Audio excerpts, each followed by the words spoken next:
Listen, today is the Wednesday welcome day, and we have the most incredible guest today.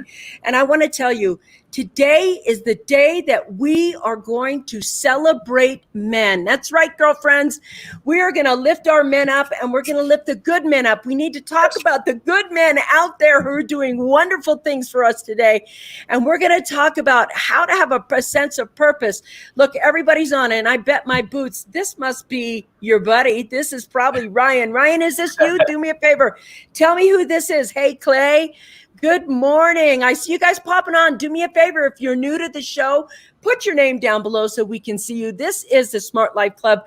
Well, this is the coffee break show, and we go live every single day, Monday through Friday. We share tips, tools, techniques, motivation, inspiration, and all the kinds of things that you can have to create thrivability in our world. And today, in order to create thrivability, we have to celebrate both female and males and become kind of a communion instead of diversity. We are, partners instead of enemies or power struggles. And I just want to welcome you here today, Clay. Thank you for being on the Coffee Break Show with us. And, do me a favor. I want to just give them an idea of who you are. Not only are you a teacher, but you're a consultant and you're a coach, and you specialize in helping men with their finding purpose and meaning. And it's all relevant to women as well, but you help men. And I want to celebrate. We have so many good men.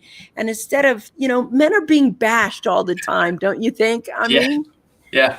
Oh yeah, absolutely. And as a men's coach, we feel that, and that's one of the big conversations that we have a lot of the times.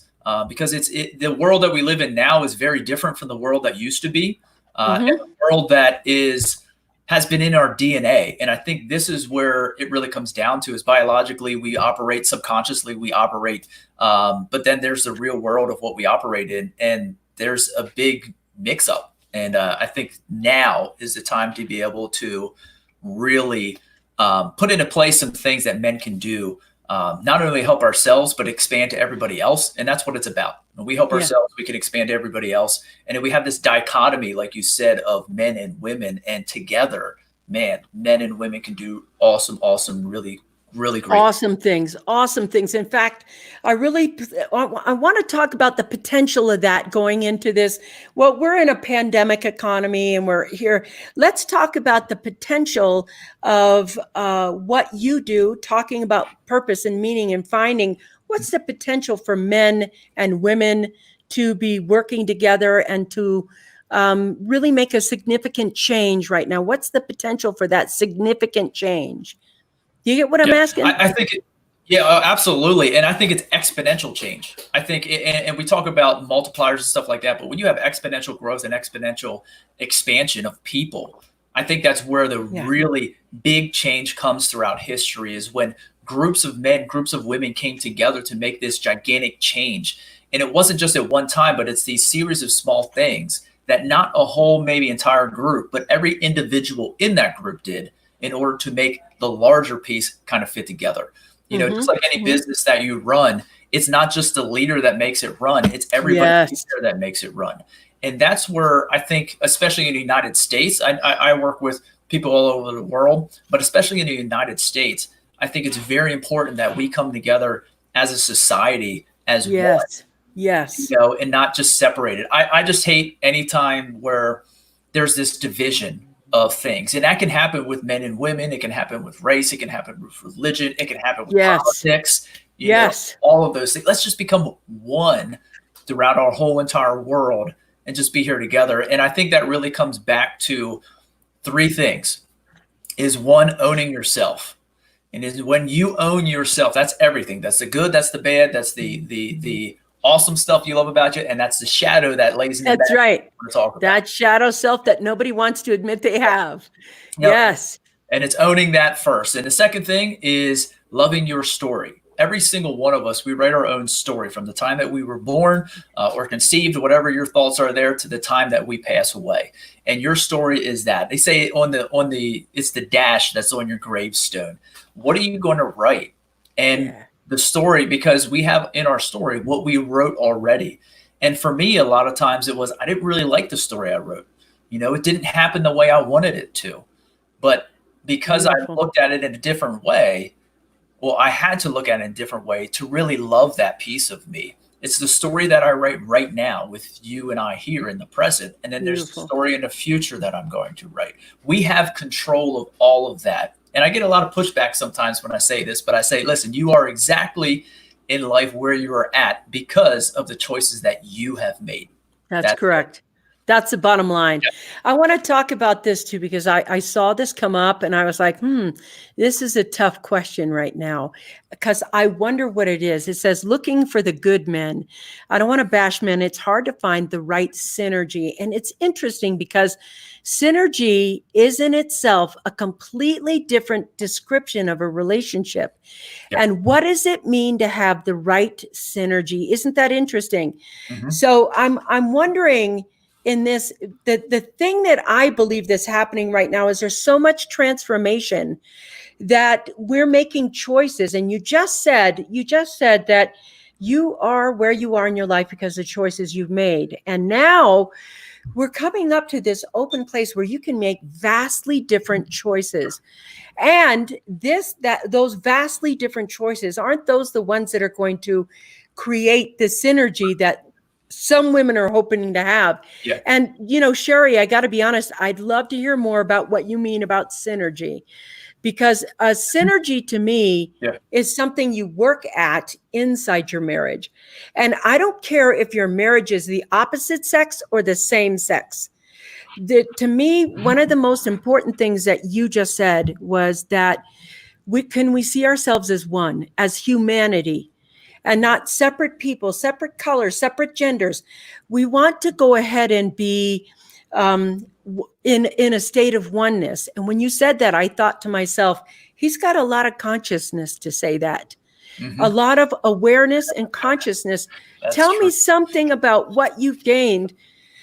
There's this story you tell about being 35, I think it was, and sitting down and saying, something ain't right. This wasn't and you had a panic attack watching a TV show.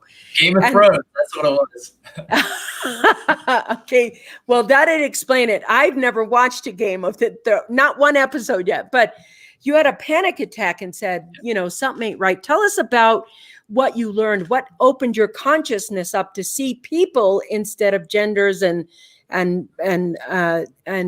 races and statuses and things like that. And I think really what it comes back to, and I think it was Sherry who said that, is, are you talking about the synergy in a relationship, or are you talking about men in general? I think that's a question. I want to kind of go back to that. But yeah, that really, and I'll give you a brief little history of myself. I've been divorced twice. My first marriage was coming out from high school into college, and we got married after that. Had my daughter after that. Then we split. I worked back through owning myself, because at that point in time in a marriage, that marriage there, I felt worthless because of the circumstances that happened. It's something that I didn't necessarily know was coming. I knew there were some things that we needed to work on, but it really made me feel worthless as a man, as a father, and as a husband. Yeah. So I had to come back out of that. So I built myself back up and did different things. I got married for the second time, had my son. During that time, though, in that experience, I realized I married for validation from somebody else.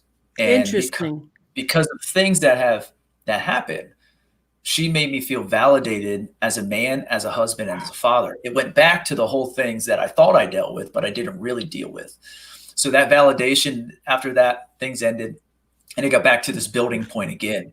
So that building point came through a lot of chaos, things like that. I was really kind of just surviving there, working 2 jobs, master's program, the child support, fighting for custody, all those different things that we have to go through, and which all made me stronger. Which after that, I met my wife 6 years ago, going 7 years ago, and things were good. And that's where I got out of the chaos in survival mode. But I thrived in survival mode. And then when I got out of survival mode and things were great, I got out of the debt, got out of all those different things. We had a house, had a car, our family was together, all that kind of stuff. And then all of a sudden I'm sitting on a couch watching a Game of Thrones episode, and the scene, if anybody out there was a Game of Thrones watcher, it was whole door scene where they're running through this tree, and these ice zombies are in there, but one of the characters got trapped. And that's exactly how I felt. I felt trapped. Not because of my world, because everything around me was going good. Yeah. And if you looked at a picture and you painted it up and say, hey, like, things should have been awesome, I should have been happy, excited. But internally, Yes, I stopped. My growth wasn't occurring internally. And I'm a person, one of my big values is I have to be growing at all the time. Because when growth stops, decay starts. And I was decaying. So I wasn't taking care of what I call the 4 foundations, which is your body, your mind, the bonds, and the bills. I wasn't taking care of all 4 of those. I let those slip. I let them go. And what I found out is that mentally, I went back into this anxiety spiral. And anxiety was something that controlled me. Oh, sorry, not controlled. I allowed it to control me for about 15 years of my life because, well, as a man, and this is where we get into the ego, the pride, all that kind of stuff. My ego and pride said, I can try to take care of it myself. And I didn't say stuff. And this is where a big thing for men, and especially, and this might go back to what Sherry's saying, is that women would like men to communicate more, but we're very shameful people. Absolutely. And that shame held me back because I'm like, well, if I tell my wife that, I feel anxiety, I feel that, man, she'll think less of me as a man, which is not the case. It was me mirroring what we have. A great book. I actually got it here. Dark Side of the Light Chasers by Debbie. Oh, yeah. I love Debbie Ford. Awesome. I knew the second you said shadow, I was like, that man has done some work. Yeah. You've done some very deep work. I want to say that this is something really important to me. I've never heard this before from a man. And when you said it, it melted my heart. My heart went up in my throat because I could feel my dad, my grandfather, my brothers, my everything. Women don't think men feel shame. Yep. And I was like, oh my gosh, women don't believe men feel shame. And we're taught that men only have 2 emotions. And that is, I'm either happy, laughing, or I'm angry. These are it. And all the other emotions are bypassed. And you just touch such a soft point, because I think being human and being able to come together is that the expectations women have learned about men may not be true. Correct. What the story you've heard about men, that might not be true. No. And just the same way women are afraid to say something to a man, maybe a man is afraid to say that. When you said that, like the floodgates open, I could feel my dad, who I never saw cry. He never expressed shame. He always had those 2, I'm happy or I'm angry. Those are it. And that beautiful, open-hearted statement that you just made this gapped bridge between my lineage line past and this moment right now, and our sons coming up the way we want our sons to be. I want to pop by here because here's one of my favorite male stories right here. I love Stephen. Stephen, you're awesome, man. He's so awesome. Most people don't look deep enough to know themselves. And that, I think, is the issue. I remember one time somebody told me, you've heard that story about when you're a spiritual being having a human existence. And the truth is, when you die, are you a man or a woman? So isn't being a man or a woman simply an experience in this human meat suit? Because you're not a man or a woman when you die. So the expectations or the thought that we think there's a difference between men and women, maybe there is physically, but that thing that you just said, I'm ashamed, and the 4 B's, could you go over them again? It was like bonds. It's your body, your mind, your bonds with others, and your bills. Body, mind, bonds, and bills. Yep. Man, I think that is oh God, that's fantastic. So I like this. I grew up loving who I am, but yet the journey of never ending improvement. Just like you said, you were like, hey, if you're not growing, you're kind of dying in there in that sense. And I think that's true for everyone. But I think men have gotten lost in that they don't know where to grow. It's like women, we know where to grow. We have natural growing, And I'm like, how would you suggest, and I want to pop here, this this thing right now is going crazy. And I mean, it's so full. I want to just talk about this. This is one of my favorite men in the whole planet. How true, Clay, this is to realize we are the creators of our own reality, every thought, every action. But unfortunately, many of us do not want that level of accountability. That's so true. And that terrifies many people. They do not want the level of self-realization. Could you imagine if from youth, we were all taught from youth that it was okay to do that? Could you imagine? Yes. Yeah. I like this. Yes. Nowadays, yes. Before, no. It's different. And I think, we talked a little about pre-show, is that men, we have, men and women have this DNA for thousands and thousands and thousands of years that is in here. It's a subconscious program. Just like when we look at, I forget what animal it was, but one of my kids said, well, why does that animal do that? I totally forget what it was. But I mean, because it's instinct. It's subconsciously, it's what their brain tells them to do. They have to do this. Oh, it was the bee. When my son got stung by the bee, he said, why do bees sting? I was like, because they get scared. And when they get scared, they have this mechanism.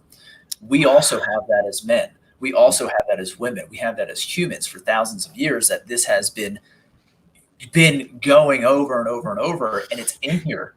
But we're at this point in time, like you said, and I think it was getting to, is that there's now a difference of how men should be now than versus what it was. Go back to prior to 1900s. Men are provide, protect. That's our thoughts. That's where we go.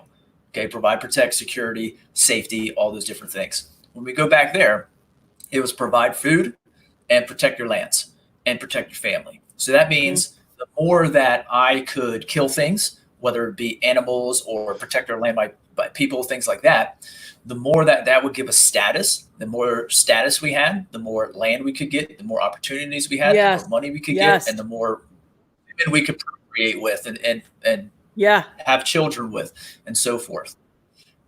We don't need that now. Like, that's not the society and the world that we live in now. So we get to the 1900s, and that industrial age comes along. We get that. We had this transformation of the world, the way it acts and the way it goes. And now we're in today, where men have really felt like we've lost that way that was for thousands and thousands of years. This is what we do. We're men. And that's where it's like, we're physical beings. We're that. And it's like, how do we take that energy? How do we take that mindset? And how do we utilize it now? Now, I'll give you an example for my anxiety. I talk about like medieval times. If I was medieval times, I have ADHD and anxiety. And it's like, man, I would, like, every king would have wanted me. Why? Because I have the ADHD, and those processes and stuff like that is the same stuff that I would have utilized in battle to move faster, to see quicker, to react more, and all of those different things. That's the anxiety piece and the ADHD, because it heightens everything. I always say, when a deer runs out in front of you, you have those slow moment motions where you're like, oh, I'm going to take this. That's anxiety kicking in. But for me, sitting on a couch, watching a TV show, and anxiety kick in, why did I need it then? I didn't.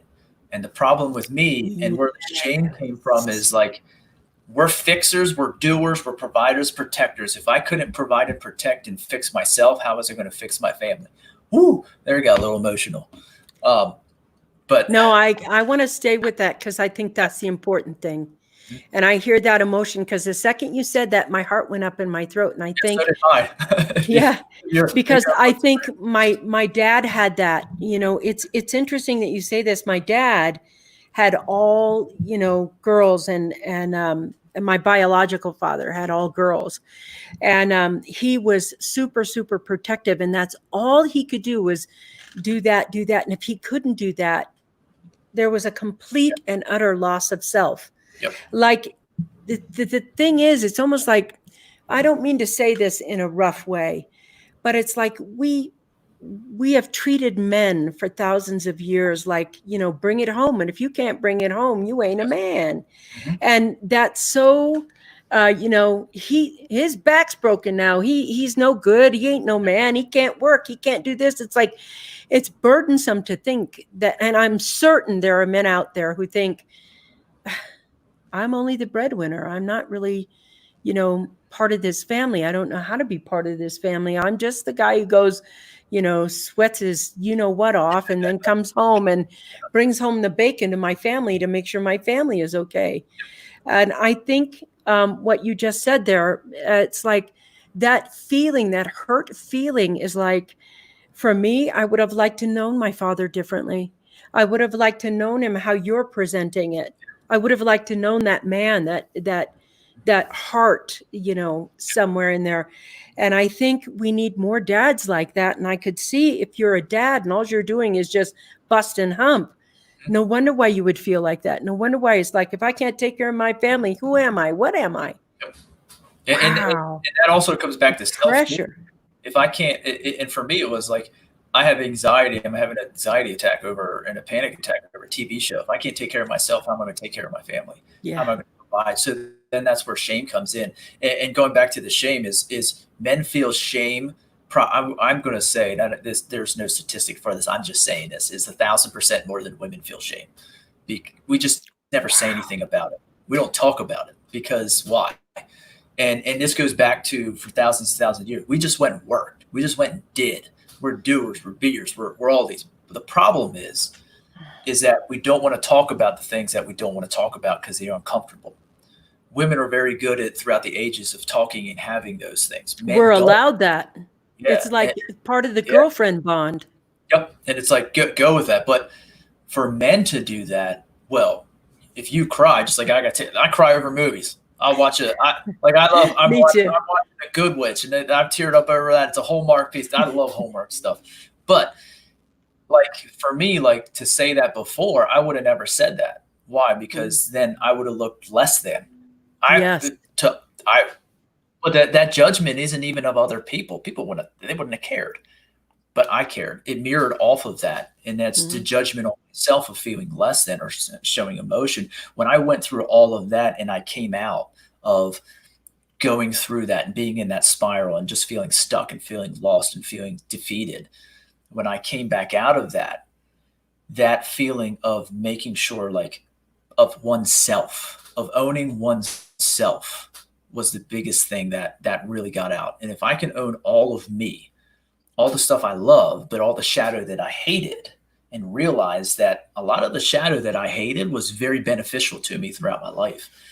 And I could use that, but I could also show that, talk about it, have conversations. That's why I'll talk about anything. I'll be vulnerable about anything. I'll say it.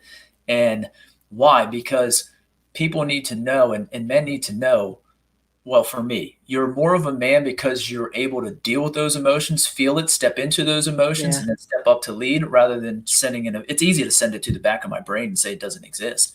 I did that for 15 years and suffered on an island by myself. But I did that to myself. And that's where it's like, no, we have to be able to show that. I had a conversation with one of the movies we watched, which I cried at. I forget what it was. A great movie. But it had this song in it from a band called Need to Breathe. And another song from them at a time in my life where I wasn't really sure what I was going to do. Very hurt, very pain. It's where I felt worthless as a father, husband, and so forth. A man, because he cared enough, came to me and gave me that song in a hotel gym while we were at a business conference thing. One of the biggest guys in the world thought of me during this song and gave that to me to listen to me. And I was standing in hotel gyms are not big, but there's 60 people crammed in this thing probably. I'm at a bench and a wall full of mirrors and all these people around me. And he said, "Hey, I want you to listen to this song. I thought of you." And I'm like, first of all, I'm like, "No, wait, you thought of me?" I'm like, "Okay." I was like, "All right." So I started listening to this song. And as I was doing that, I put the weights on my shoulders and was doing shoulder presses here like this. I had 1,000-pound weights because I'm super huge. No, I'm just kidding. but I totally ripped. Yeah. But looking at it, as soon as the words start, my chin dropped to my chest. My eyes filled up. Tears started dropping to the floor. And I'm holding these weights here. And it was it was the weight of it was all the hurt. It was all the pain. All of that. I mean, I'm going back to it right now. I mean, every time I talk about it, I talked to my girls the other week and it was like this sobbing that like I couldn't get words out. My girls are just looking at me like, "You okay?" I'm like, "Yeah, but I want to tell you this." And so the song came And then a chorus came and it said, it's called Washed by the Water, the song title is, by Yeah. Need to. And so the chorus basically says, when the rains fall and the storm comes, you'll be washed by the water. And to me, let me pause for a second. Going through all of that stuff, in the end, I knew I was going to be okay. And that's the day I stopped saying, why me, and started saying, why not me? And that's the day that from that moment, I put my head up, I looked at myself in the mirror, and I don't know if there was nobody around to me, but it was just me in the mirror. And I just, for the rest of the song, I just was going, do whatever this weight is, whatever this hurt is, whatever, I'm going to lift it. I'm going to keep going. And to sit there and share that with my daughters, just in that time. And for them to see, I'm gonna get teary eyed now. It's all right. But just to see them see that in me and be able to communicate with them and how important that is something I think that is important that men need to do. And I'm okay being on here in front of, I don't know how many people, but having tears in my eyes, it's okay. I'm gonna have to wipe them here soon. But doing that because it's important. It's important for men to be able to step into that so they can step up to lead. Because when we don't step into our feelings and we don't feel those, we leave it sit, we push it back, we don't want to feel it, then that leaves us with this inner turmoil and this fight inside of us to say, I feel less than, or that shame. And it's like, no, you don't feel less than because you feel it. You feel more than because you stepped into it. And now I can step up to help other people. And again, back to self, when I get this right, I can expand exponentially out to everybody else. Yes. That I think is undoubtedly with anyone, when you get this inside right, the outside suddenly can reflect. I left this up for a long time. One of my favorite men on the planet, intelligence and heart rolled together. I love this. We all have the same emotions. It's how we hide them or display them is always very individual. And for men and there's women, I want to go over a couple of things about the difference in that men and women. It's almost like what society allows. And so growing up being a woman in this chapter of my life, and always, girlfriends are allowed. It's like women bond with our women friends. There's such a bond, and we get to talk about everything. There's that Friends episode where Rachel is talking about, the prior night with, being the Star Wars person, and she tells her best girlfriend, and Ross is like, I can't believe you told him my fantasy. I mean, come on. And she said, we're girlfriends. We tell each other everything, every private everything. And men aren't allowed to do that. They don't get to show their emotions in that way. I used to tease my friend and say, you're like a man. And she said, what? And I said, yeah, you think in an entire conversation, this is an entire sentence, an entire conversation for men. Ready? That was it. Oh, yeah. You're in the bar, you're like, and he's like, that's it. A head nod. If it's up, it's because you don't know them. If it's down, it's because you know them. Oh, there you go. There's the bro code right there. And part of the conversation is that girls are very deep. I mean, when we sit down, we're like, well, how did you feel? And then what did he say? And every last detail, everything and we're allowed to emote. We're allowed to cry. We're allowed to laugh. We're allowed to do everything. And for men, there's been this indoctrination for centuries about not being that you don't share in that way. And so now I think in this new paradigm, that male bonding might be more of a conversation with using words versus gestures. I can't even do it right, but you know what I mean? A grunt, that typical new male. And I think what I sense, the thing that I love about talking about you is because your masculinity with heart, and your heart is so there, and there's nothing about you that becomes weaker. It's like you become a stronger man when you can stand in your heart. You can feel your feelings. You can describe them and be vulnerable. But that's with anyone, with women and men. It doesn't matter, women and men. As soon as you become consciousness And consciousness is the value of your beingness, not the value of your knowledge, not the value of your gender, but the value of your soul, the value of who you actually are outside of your genderness. That's when the power of being human comes. And I think that's a gift of what he's saying is, let's move away from gender and this, and let's just come into humanness. And tell me something, give me 3 ideas how people can allow more humanness out, how their soul out, or that part of them that's vulnerable in there. How do we get to the point where we're moving past that ego, whether it's male ego or female ego, and just introducing ourselves to our humanness? Well, I think I'm going to come back to my 3 piece, my purpose itself. And that is 1, you got to own yourself. You got to own all of it. 2, you got to love your story. And 3, you got to go live with purpose. It's that action. It's taking those different pieces of you. Because what I found out is that when people don't fully own themselves, they're not going to fully give themselves. So for me, and going back to one of my shadows is being fake. Like I hate fake people. Well, the reason why I hate fake people is because I was fake a lot of my life. And that's why it was mirroring off of that. And I'll give an example. As a school teacher, I would walk into the building and people would say, "Hey, how you doing?" I'm like, "Dude, I'm doing great today." Totally lying. I was faking you out. Now, at the point in time, I didn't really realize it. I was saying I was good. I was being positive. I was being Mr. Positive. I was called that a lot, Mr. Positivity. And it's like, yes, I was being positive because that's how I work. But the problem was I was actually lying to myself because I didn't want to deal with the things that were really hurting me. Because at that point in time in my life, and I didn't want them to see what I was going through. They didn't see the struggle that I had.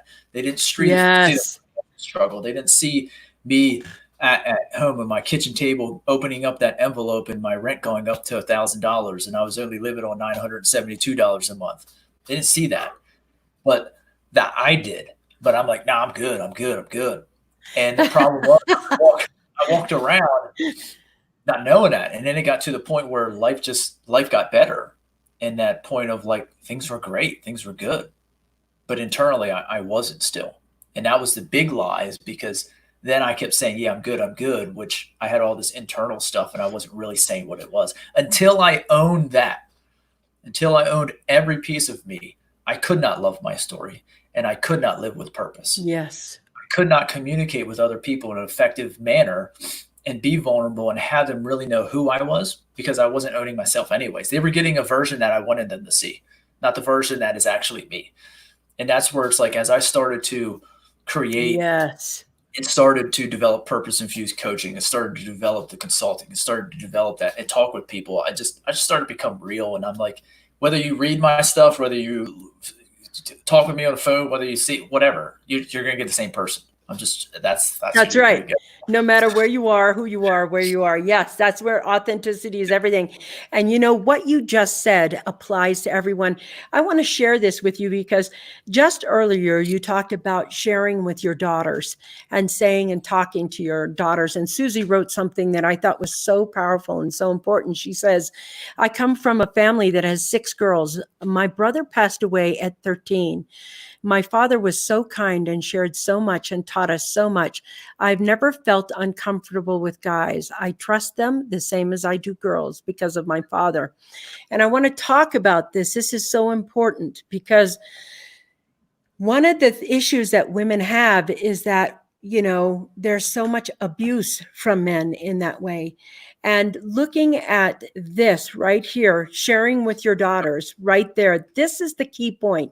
Raising women like this, raising women so that, because I got to be honest, the thing I was raised with is, and the story is, men will always try to sexually abuse you.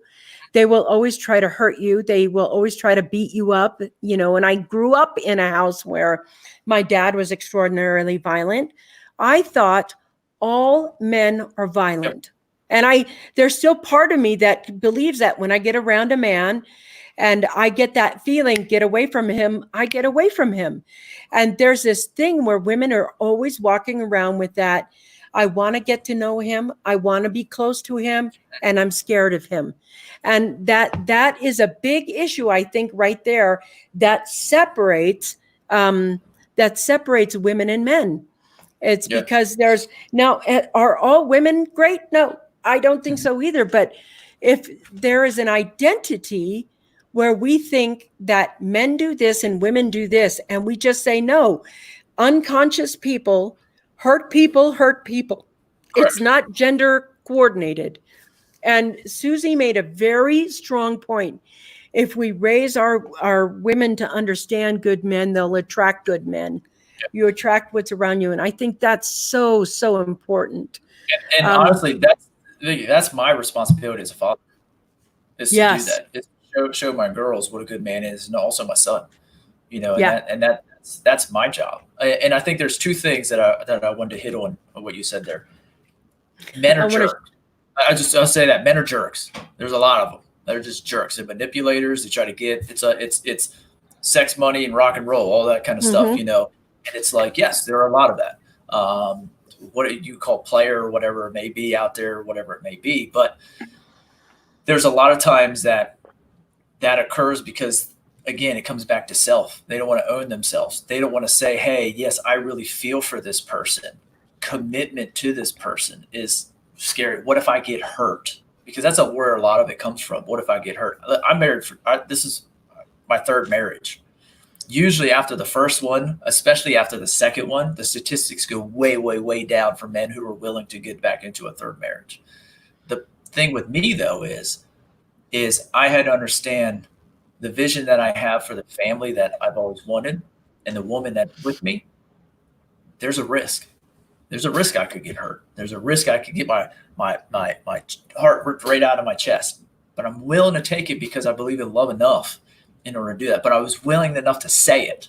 I was willing enough to do it. And I think that's one of the things is, yes, we have that perception in our society because we got the macho man, this blah, blah, blah, blah, big bad guy. That macho man stuff I can't stand. But I used to be that guy too, and it's like, but I had to learn from it. I had to go through it to learn from it. I also want to say there's a concept too is anger. I want to go into that because you said that. And when a man gets mad, a lot of times women feel scared and children feel scared. Yeah. So because listen, we can be very, very physical. And when we get angry, that's where we want to go. Go back to our DNA, our history. That's what we've done. When we get angry, we go to war. When we get angry, we go to fight. We go to do those things. We go to battle. And it's like now in a space where we don't necessarily have that. When men get angry, women feel scared, children feel scared. But we have to kind of break away from that because yes, I can be angry, but it's not to the point where it should be scary. You know what I mean? And that's where it's like, I can feel that way. We were told as men, never show anger, never show physical, any of that stuff. Why? Because it makes you look bad. But I'm feeling that. I feel that energy. And the more I hold that energy in, the more it's stored up for potential energy to explode. And then at some point in time, I just blow up. And I'm like, that's not okay. I can be angry. Men can be angry. You can't hurt other people. You can't attack people. You can't do those things. That's wrong. And that's the issue right there. It's like there's a level of living conscious male or unconscious male, and an unconscious male escalates.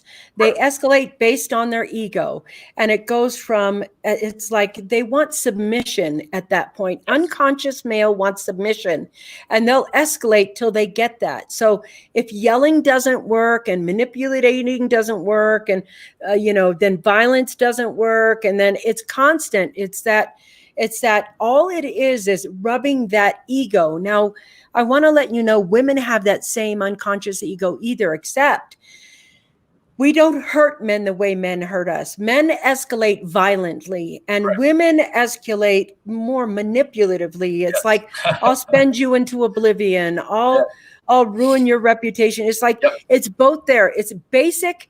Are you going to be conscious in this relationship or unconscious? How do you slay your ego in the moment when you feel angry? What do you do? Correct. And for me, it was a lot of training. Really, it was a lot of just Debbie push Ford. it down. Yeah, it's a lot of like I had to understand that I had ego. And that ego is good to move you forward in things, to say, hey, yes, I can accomplish that. But when it goes over that certain level, and especially with men, we can blow our ego up real easily.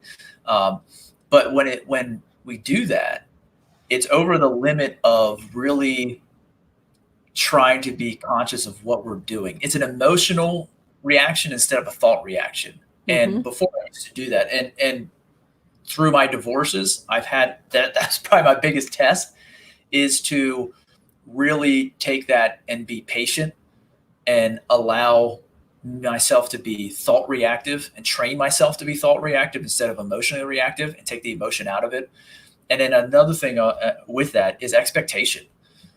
We have so much expectation of other people and ourselves, especially men. We have this expectation. I'm going to try to use this window here.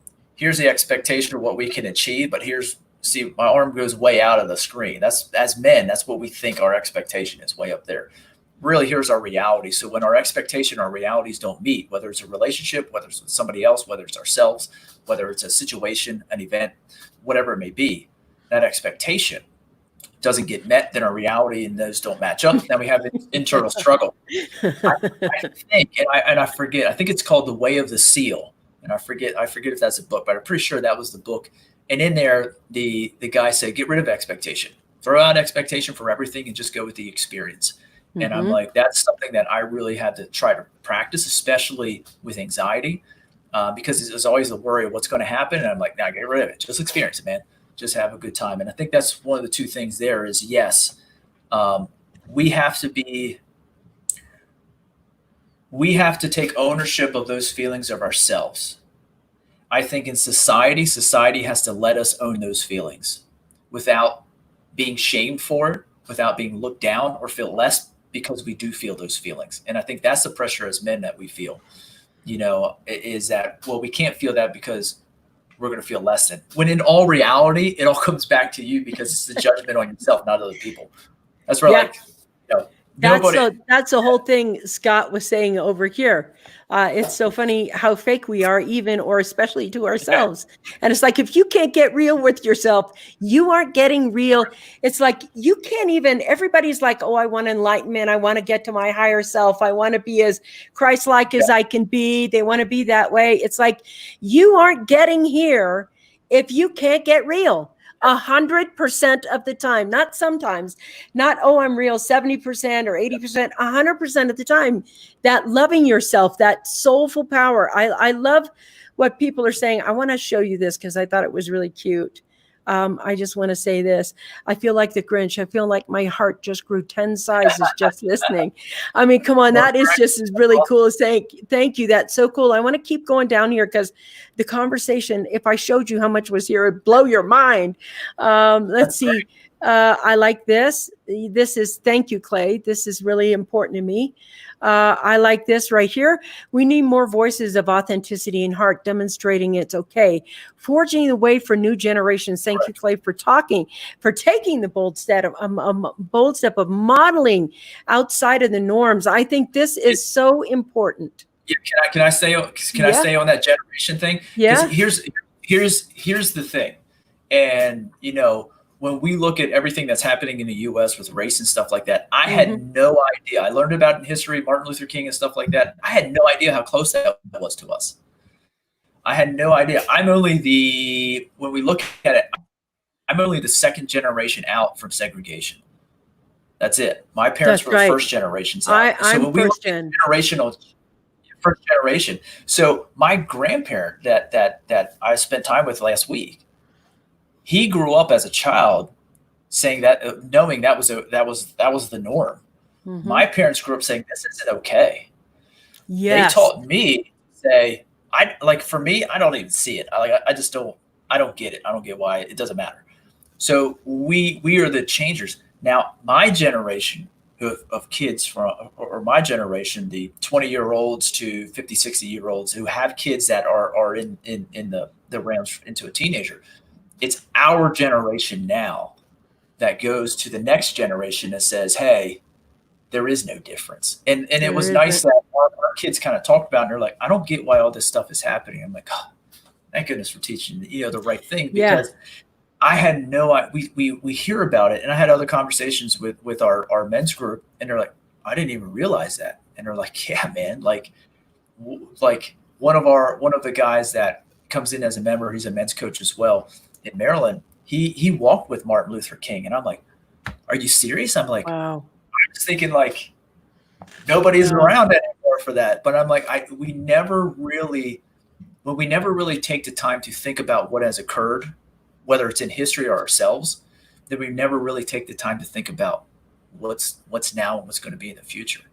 So, and I think that's one of the biggest things is it's a generation right now for men and women. It's a generational change. It is our responsibility to put into place what we don't like now and what's there. Now, not everybody's going to do it. We all know that. But as a whole, come together as one and say, listen, here's what men are about. Here's what women are about. They can be great. They can do these things. Yeah. Women work together, change the world, make it a better place. Absolutely. You know, it's breathtaking to hear you speak, and I'm really enjoying the conversation so much. I'm going to continue going, and we may go over an hour a little bit. Is that okay with you? Great. I'm here for whatever. one of the things that I think is so important about this whole thing that you talked about, Morgan Freeman once said, he's got this thing. He said, well, do you believe there's racism? And he said no. And he goes, well, what would you do to solve racism? And he said, I would stop talking about it. And you stop calling me a black man, and I'll stop calling you a white man, just man.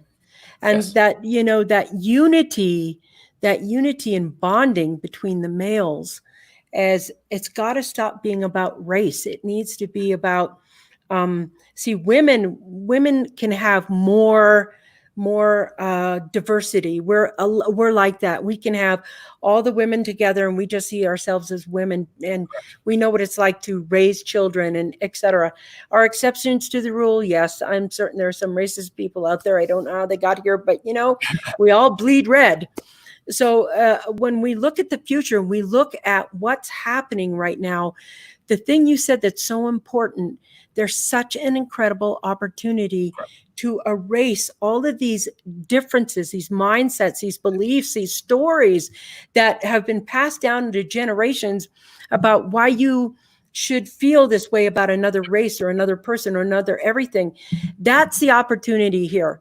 It's like being conscious, and the whole important fact that we as a world could actually come together and become a human body, not a separate country, not a separate, it's like celebrating sexes, celebrating what women can do and what men can do, celebrating women's leadership and men's leadership, celebrating instead of separating.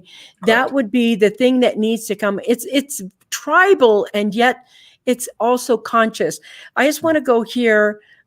Yes, he is, Ryan. This is a powerful show. Thank you.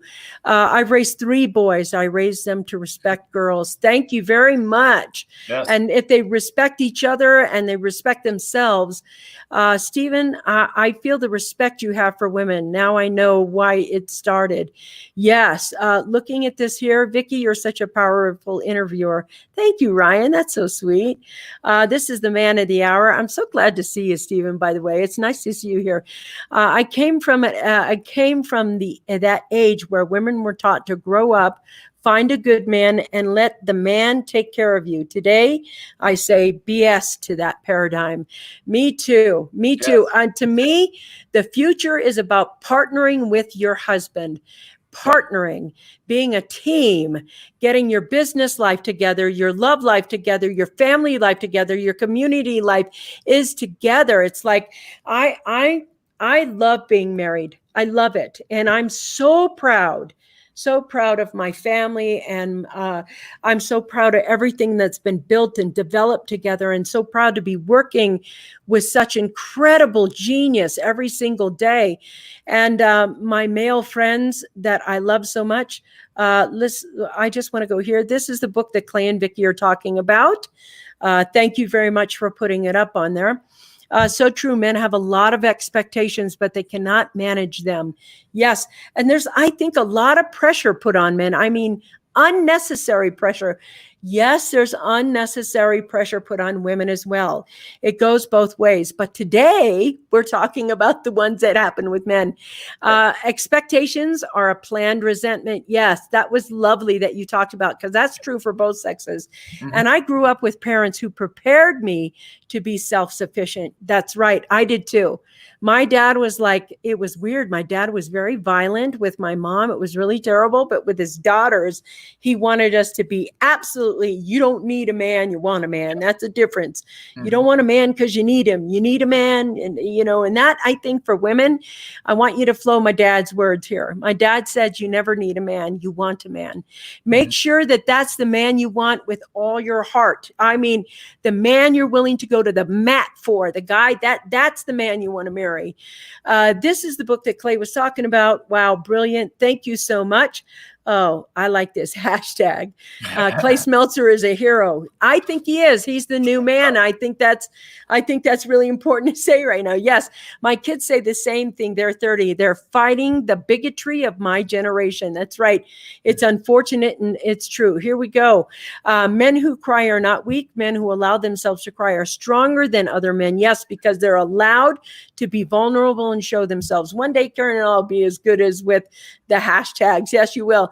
This generation right now, I'm praying for our nation. To me, it appears that they're all about what they want and not what is good for everyone. That may be true, but they're going to be growing up very soon, and I trust them. I trust this next generation because they're out of the box. They're not in the box, and I'm very proud of them.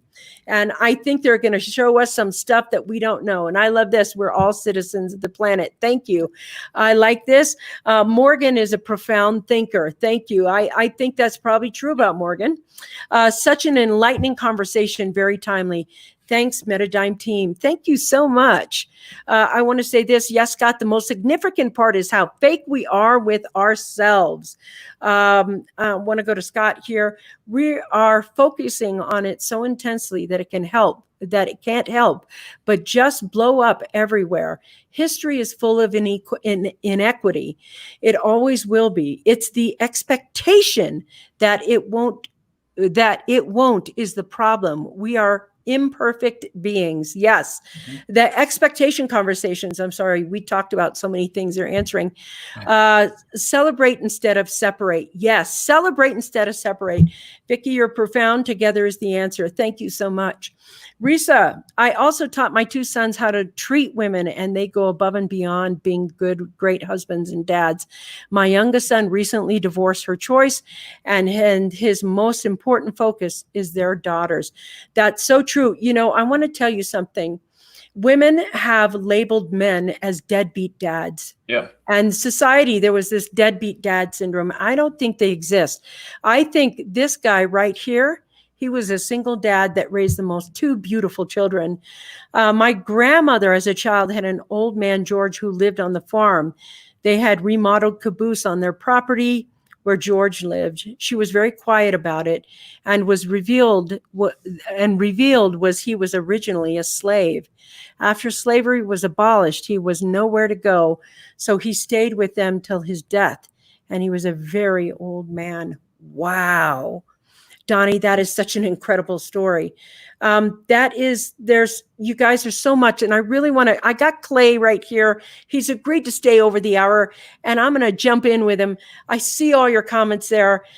He's going to be on the filter there in the Facebook group as we're done. I just want to give a couple more questions for him, and then we'll let him go, and then you guys can have at him in the Facebook group. But I just want to say this is such a timely conversation. And I don't think there are any accidents out there. But let me just ask you something. If you could say something to men right now that were feeling confused, that don't know or have a sense of meaning, maybe they feel like, they should just end it all. What would you tell them right now to help them restructure, rebuild, reimagine a different them? So for me, I would tell them, and I believe in telling people what they need to hear, not what they want to hear. Because in a time where I wanted cuddled and coddled, somebody told me what I needed to hear. And that changed my life.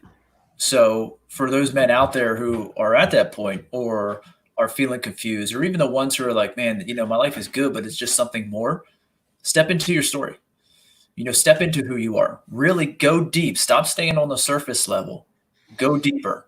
Go 2, 3, 4. Keep asking yourself. I always do the 5 whys. Why number 1? Why number 2? Get down to exactly who you are. Find that. Own yourself. Love your story. Then go live with purpose every single day. Don't wake up because, listen, be honest with everybody. We have no idea when our last day is. And if today is the day, my dad always taught me as an athlete to leave it on the field. And if today's my last day, I'm going to leave it all on the field today. Yes. And that's what we really need to do is just do that. Don't miss the opportunity to be the best version of you, because when you put that hard work into being exactly who you are, it's freeing and it simplifies life. My choice maker, does it help me own myself? Does it help me love my story? And does it help me live with purpose? If it does, I say yes. If it doesn't, I don't. My life became very simplistic when I found out exactly who I was. And yes, as soon as you're willing to be who you are, whether you're a man or a woman, you are now the most powerful you can be. And you can actually transform, because you're actually transforming from the center of your core being. That is so important. I like this. I just want to acknowledge it. Yes. Marry the man you want, not the man you need. And yes. It's the same thing with men. As a man, I married one because it was the next step. My first wife. It was just the next thing. There was question. At the second marriage, I married for validation. There was question. My wife now, there was no question. I married her simply just for, there was nothing behind it other than I love being with this woman. I loved her for her. That was it. And I made for sure. I went through all the stuff before to make sure, like, hey. That's the one. Yeah. Yeah. And the one is the one.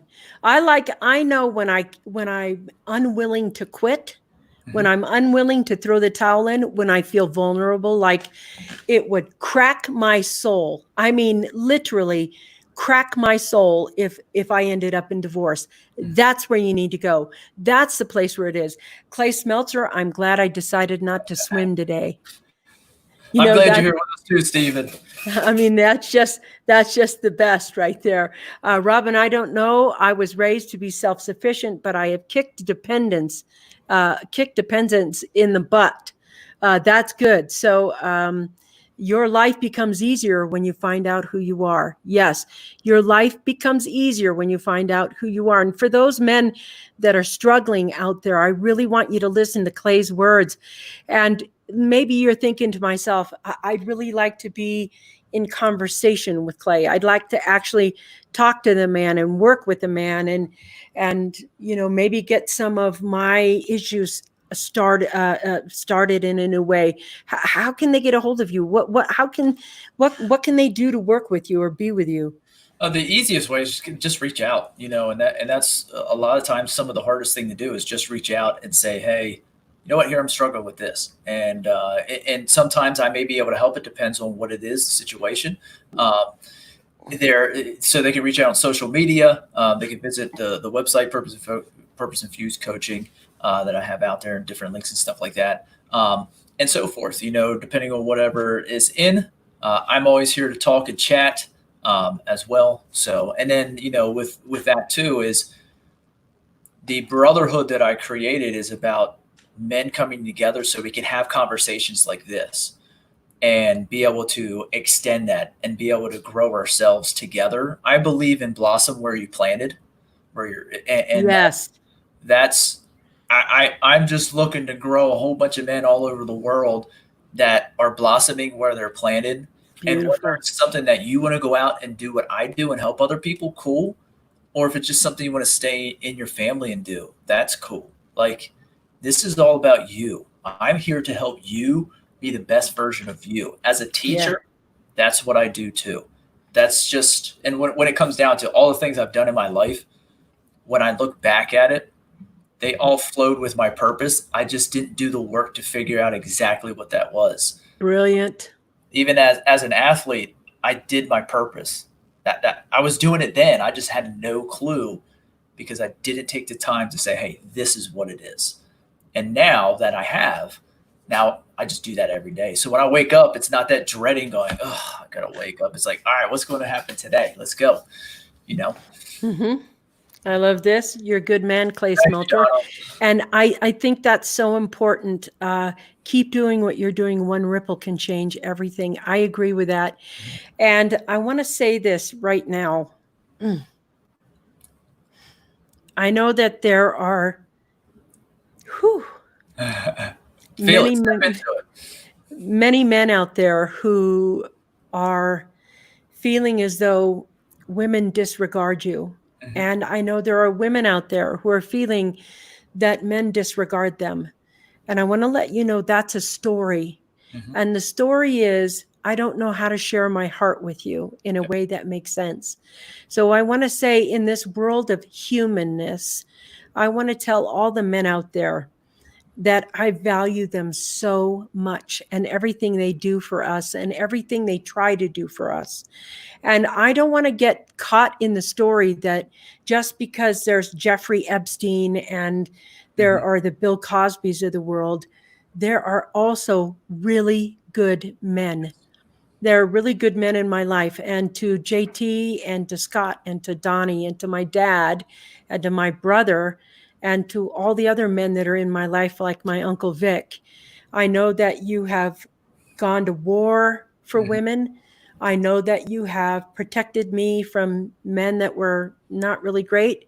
And I know that you have loved your families. To those men, I wish you the best and the most and the blessed life you could have, because we need more of you out there. And you are not forgotten by women. You are not. We love you and we honor you for that. And we honor who you are. Clay, it has been one of the most amazing concepts. Clay, what a concept. Blossom where you are planted. Looking forward to a conversation. You will bring peace one conversation at a time. Do you understand the power of that, Clay? What she just said? Yeah, well, not yet, but I'm going to process that. And you're going to bring peace one conversation at a time, because that's what's missing.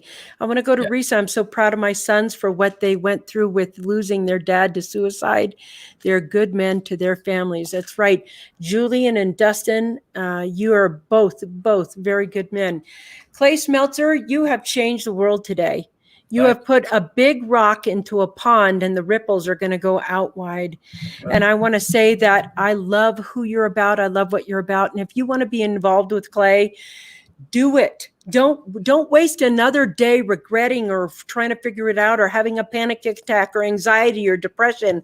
Go ahead and find a group of men where you can talk this deeply. Find a way to be with other men of that way.